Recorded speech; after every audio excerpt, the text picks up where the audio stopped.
자, 5번 문제는요, 어떠한 점을요, 점에 대해서 대칭 이동을 하게 됩니다. 자, 점에 대한 대칭 이동인데요. 자, 그럼 이때 점 Q의 좌표를요, 어떻게 두시냐면, A, B로 이렇게 두세요. 이렇게 두어놓고 대칭 이동한 점을 이렇게 두신 다음에요. 특징이 뭐가 있냐면 지금 보시면 제가 그림을 그려서 설명을 해드리게 되면 점이 있어요. 또 다른 점이 이렇게 있죠. 자, 그러니까 얘가 이제 마이너스 2,1이라고 칩시다. 얘가 점 P고요. 얘에 대해서 대칭 이동을 하게 돼요. 그러면 얘가 이 점을 기점으로 해서 쭉 이쪽으로 넘어가겠죠.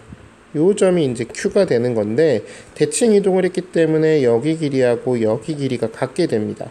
자, 그래서 점 얘가 뭐의 역할을 하게 되느냐, 선분 PQ의 중점 역할을 한다라는 거. 그래서 자, 점에 대한 대칭 이동했을 때 대칭 이동한 점의 좌표를 찾아주는 방법. 자, 일단 첫 번째로 뭐를 알아두셔야 되는 거예요? 예, 중점이 대칭점, 기준점이요. 무엇의 역할을 할 거라는 거? 중점 역할을 할 거라는 거. 자, 그러면 뭐 문제를 바로 풀어주시면 되겠네요. 어렵지 않게. 자, 보시면 2분의 2 플러스 A, 2분의 마이너스 3 플러스 B가 뭐가 돼야 돼요? 네, 기준점인 마이너스 2,1이 돼야 되는 거예요. 자, 그러면 정리해서 보시면 2 플러스 A는 마이너스 4여야 되니까 A는 마이너스 6이 나오겠고요. 자, 그 다음에 마이너스 3B 플러스 B가 2여야 하는 거니까 B는 얼마가 나오겠어요?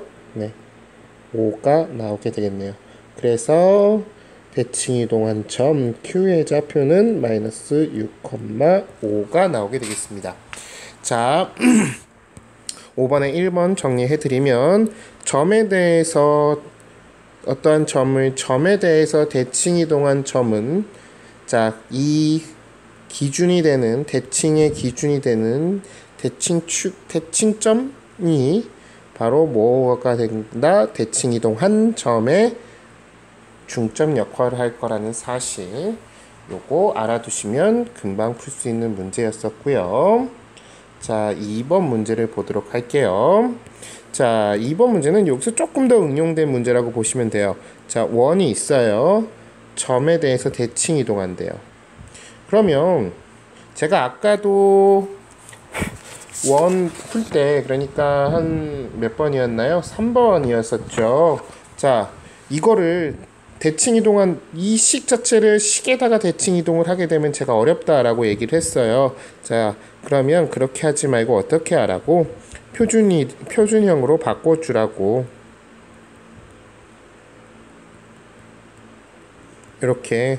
그래서 여기서의 중점의 좌표가 5,0이니까 이 5,0을 어떻게 해주라고?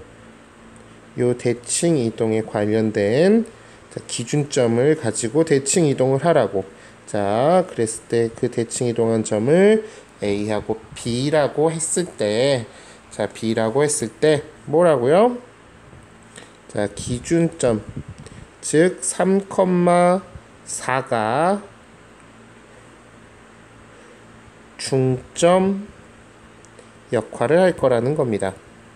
자, 그래서 요거를 풀어주게 되면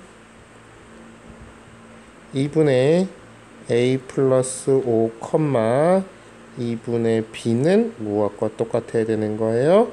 3,4와 똑같아야 됩니다. 그래서 A 플러스 5는 6이어야 되니까 A는 1이 되겠고요. B는 8이 되겠네요. 자, 그러면 대칭이동한 점의 A, 대칭이동한 점이 1,8이기 때문에 얘가 대칭이동한 점의 중심 역할을 할 거니까, 자, 중심 알잖아요? 네. 그러면 우리는 바로 원의 방정식 이렇게 세울 수 있었죠. 반지름은 당연히 변하지 않을 거니까요. 자, 이렇게 하겠습니다. 자, 이 문제 5번 문제 이제 정리를 해드리면요.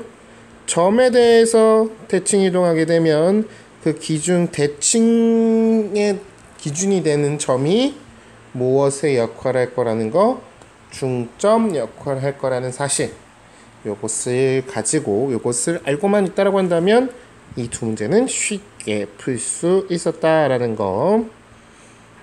자, 다음으로 넘어가도록 하겠습니다.